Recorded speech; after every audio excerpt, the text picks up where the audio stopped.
Hey everybody, welcome back to my channel. I'm so glad you could join me today. I hope everybody's doing well. And by the way, happy autumn.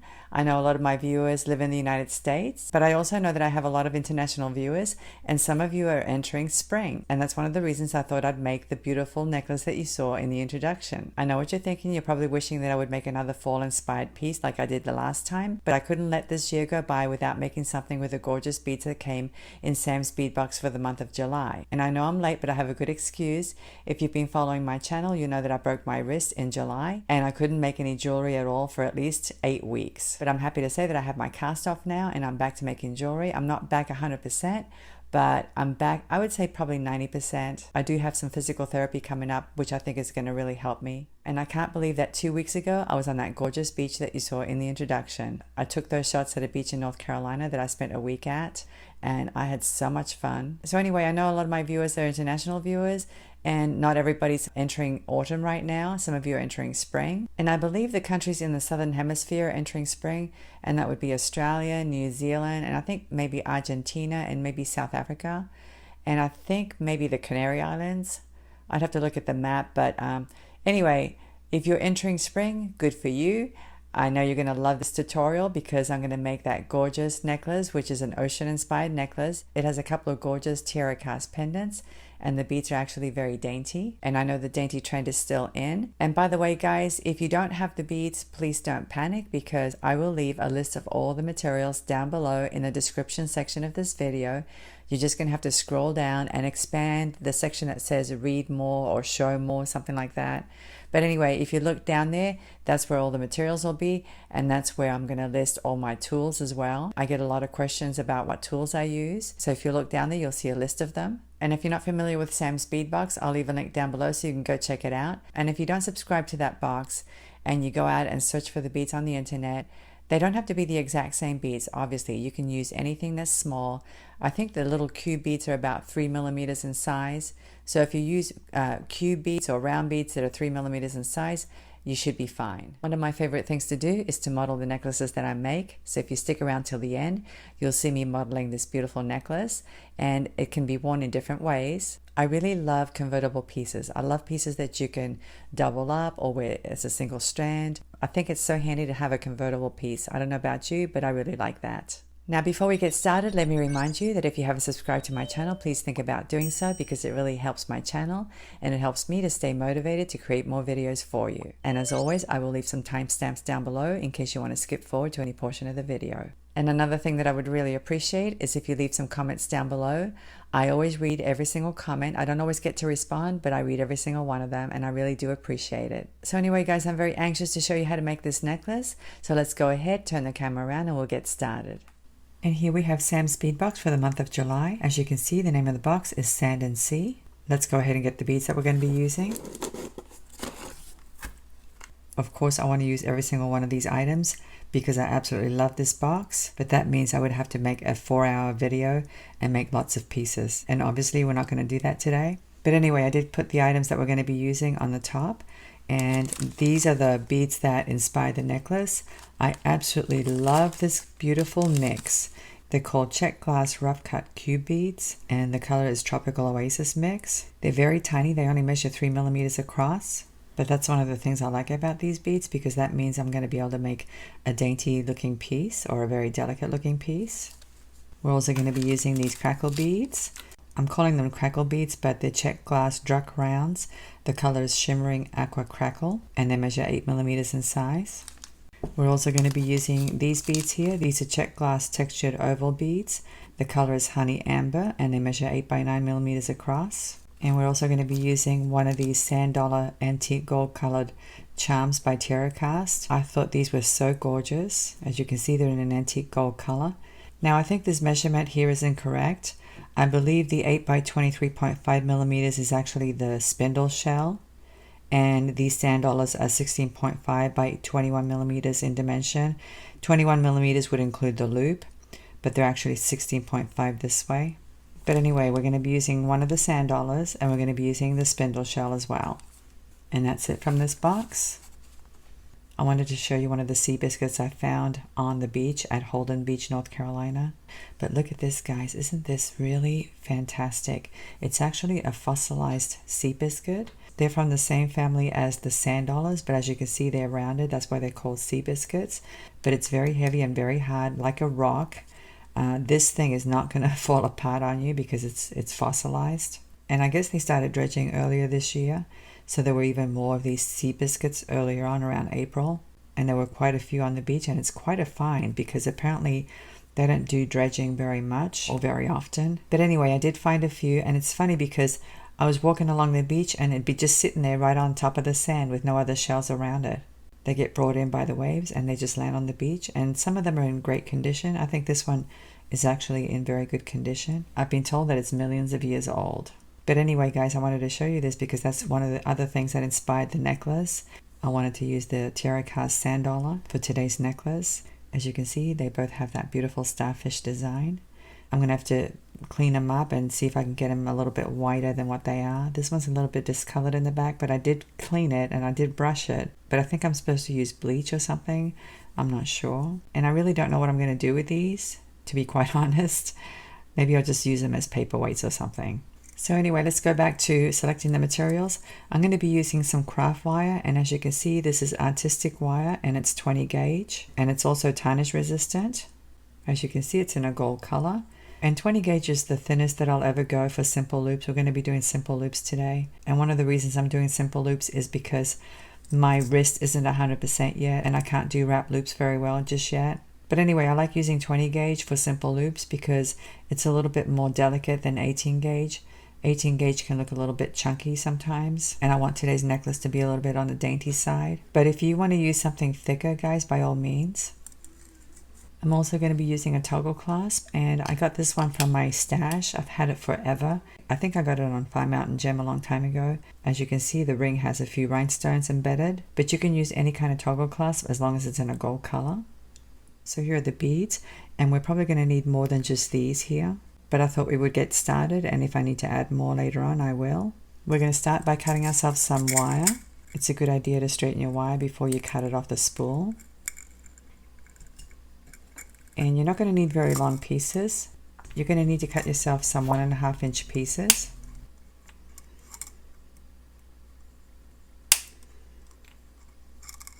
If you're a beginner, you might want to cut yourself a little bit more.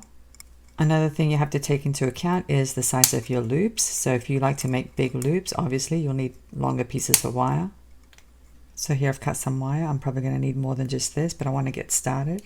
Like I said before, I'm going to be making simple loops, and part of the reason I'm doing that is because of my mobility issues with my wrist. And to help me out, I'm going to be using the one-step looper. This tool makes simple loops, and they come in different sizes. This one makes loops that have an inner diameter of 2.25 millimeters, but you can get them in all kinds of sizes. I think they come in 2 other sizes, a smaller one and a larger one. But anyway, guys, like I said before, Because of my wrist, I'm going to be using this tool to help me out, and I'm going to be making a bunch of beaded components using it. Now if you don't have this tool, don't worry, because I'll be showing you how to make a simple loop using some round nose pliers. So let's go ahead and do that first. Let's grab a piece of wire. And now I'm going to kink my wire at about 3/8 to 1/2 inch down. It all depends on how big you want your loop. Just like that. I think mine is a little bit bigger than 3/8 of an inch and a little bit shorter than 1/2 inch. And now with some round nose pliers, I'm going to grab the wire like this so that it's flush, and I'm going to do a simple loop. You want to make sure you close your loops really well, just like that. And if you need to straighten your loops out, by all means do so. And now we're going to load one of these large beads. Let's do a blue one. Just like that. I'm going to grab the wire at the top of the bead like this. And now you want to turn this bottom loop so that when you go to kink your wire, it's oriented properly. Go ahead and kink it like this. Cut off the excess, leaving yourself the same amount that you had on the other side. And now we're going to do another loop on this side.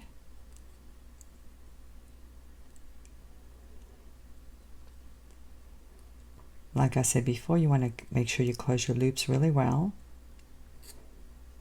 And the other thing you want to do is line up your loops so that they're both facing the same direction. So you want to grab this loop with another set of pliers and line up your loops. And this is what you should have. Pretty easy. And now I'm going to show you how to use the one-step looper. As you can see, it has a set of jaws right there, and it has this hole in the back. Now you don't always have to use the hole. The hole is there for pins that are really long or wire that's really long, but you can definitely put it like this. You want to place it on the jaws, right in the middle of the jaws. You don't want to place it too far back like this. You want to place your wire directly in the middle of those jaws, just like this. And then go ahead and give it a squeeze. As you can see, it snipped off the end of the wire, and now it's forming a loop. And I always like to bend it away from the jaws like this as I close it. And this is what you should have. Now sometimes the loop doesn't close very well, so you can come in here with some flat nose pliers and flatten it out if you need to. So we're going to do the same thing now. We're going to load one of these large beads, the amber colored bead, just like that. And now we're going to place the wire inside the looper like this.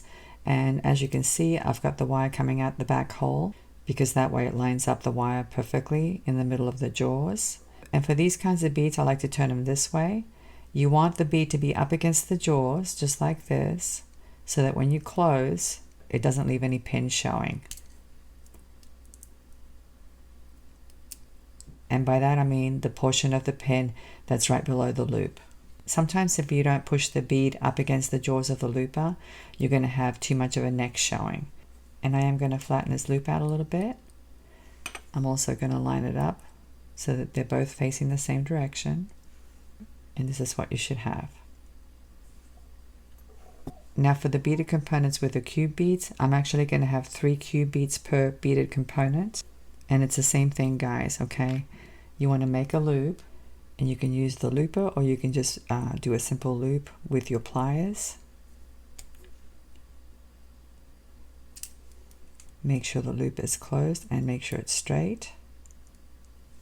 And now we're going to load 3 beads, and you want it to be random. So try not to think too hard when you load the beads, and try not to look at them, because you want the whole thing to be random. And now I'm going to do the same thing. I'm going to place it inside the looper.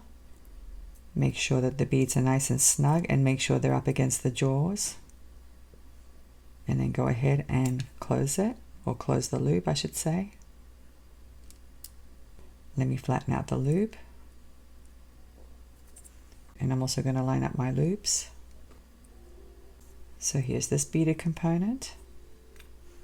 Now one of the nice things about today's design is that you can make it as long as you want to. But I'm going to go ahead and create a couple of segments to give you an idea of how the necklace is going to be built. But instead of making you sit through a very boring process of building beaded components, I'm going to speed up the film for a few seconds, and then I'm going to come back and show you the segments put together.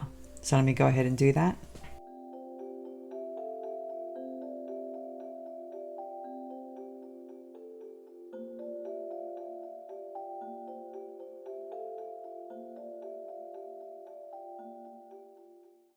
Okay, I'm back. As you can see, I have a bunch of beaded components here, and I have these two larger beads. So let me show you how I'm going to connect a segment.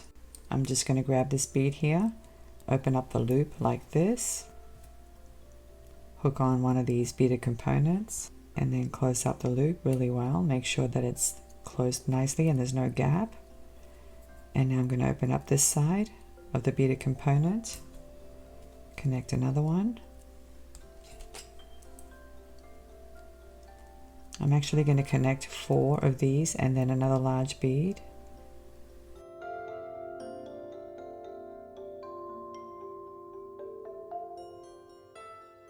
So here are the segments connected. As you can see, I have 4 beaded components with cubes, then a large bead, and then another 4 beaded components and another large bead. And I'm alternating between the aqua and the amber. Now this is the beginning of the necklace, and at this end I'm going to attach one portion of the toggle clasp along with the sand dollar, and I'll keep building segments until I get the desired length, and then at the other end I'll attach the other portion of the toggle clasp along with the spindle shell. So that's basically it, guys. It's just a beaded chain, but like I said, the nice thing about this necklace is that you can make it as long as you want to. Mine's going to be about 38 inches long, but you can certainly make yours shorter or longer. So anyway, I'm going to keep building these segments. I'm going to speed up the film so the video isn't too long, and I'll meet you back.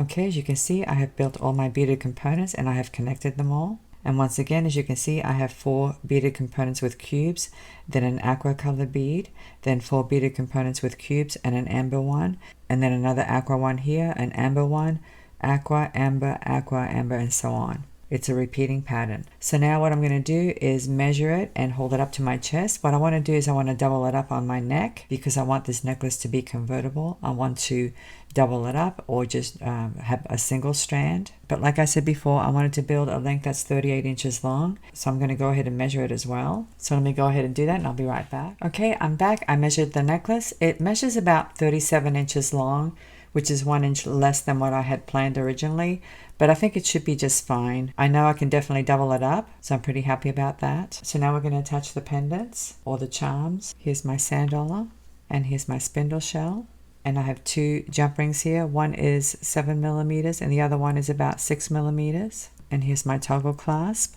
And this part's very easy, guys. We're simply going to take one of these jump rings. I have the 6 millimeter jump ring here, and I'm going to connect it to one end of the strand, and I'm going to connect the bow portion of the toggle clasp and the spindle shell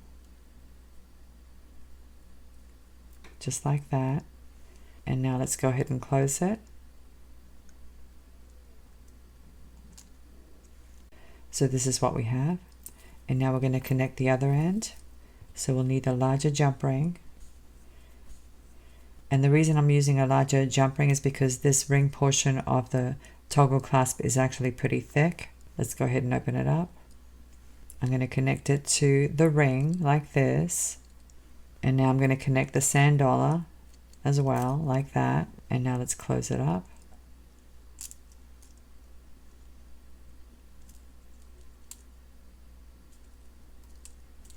So this is what we have. And now we're going to connect it to the end of the strand. So we're going to open up this loop like that, connect the loop of the toggle and close up the loop. So this is what we have. And this necklace is pretty much done.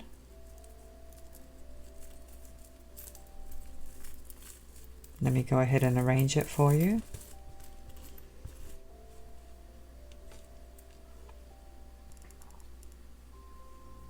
So here it is. I've doubled it up, as you can see, and I think it's absolutely gorgeous. Like I said before, you can double it up like this, or you can wear it as one single strand. Of course, it would be a much longer necklace if you did that. But anyway, guys, I think the colors are really beautiful. I love the amber with the blue tones. And of course, I love the gold accents as well. And because most of the beads are tiny, it's actually a very dainty looking necklace. I know it doesn't look that way when it's doubled up, but if you wear it as a single strand, it's definitely very dainty. So anyway, guys, I know this was a very simple tutorial. I hope you enjoyed it. I hope I've given you some ideas.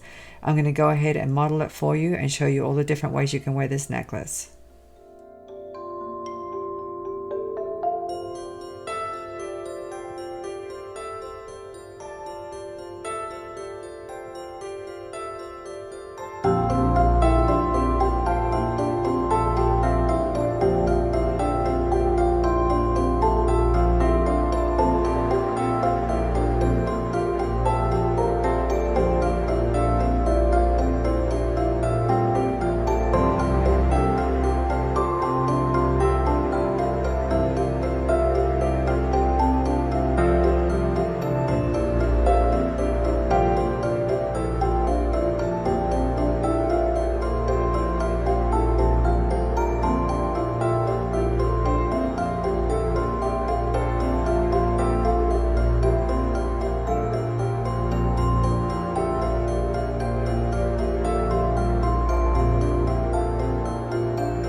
I can't decide which way I like it better. I like all of them, but I think I prefer this way the best.